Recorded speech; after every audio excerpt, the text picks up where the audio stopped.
Hey guys, one of the tools that we'll be using throughout this independent learning time is Common Lit.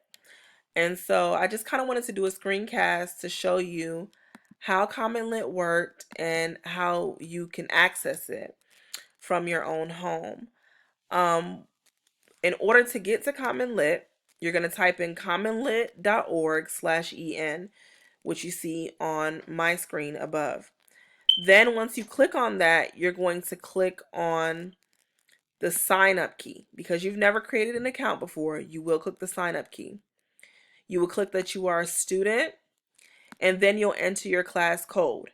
And so depending on what class you're in, each student has a different code. And so this is the code for 6th grade, this is the code for 7th grade, and this is the code for 8th grade. And so I'm just going to copy and paste the 6th grade code to kind of show you what your screen would look like, okay? It's taking a minute to kind of load.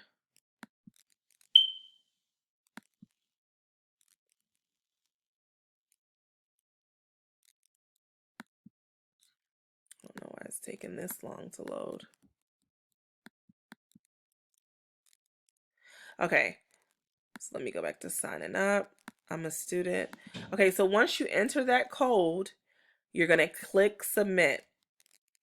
Once you click submit, it's going to ask you to sign up with Common Lit. You don't need an email address. All you're going to do is type in the information provided and then set up your account.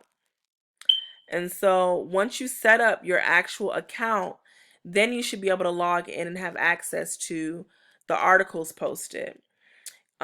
You guys will have an article in Common Lit once I tell you each day. I will post the activities each day in It's Learning, so you know what article you need to look at.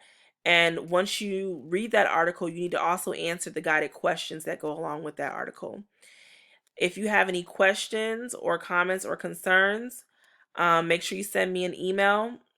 In the announcement section, I will post my email, so you can email me or you can just direct message me through It's Learning. But this is what we will be using. And again, let me know if you have any questions. Okay.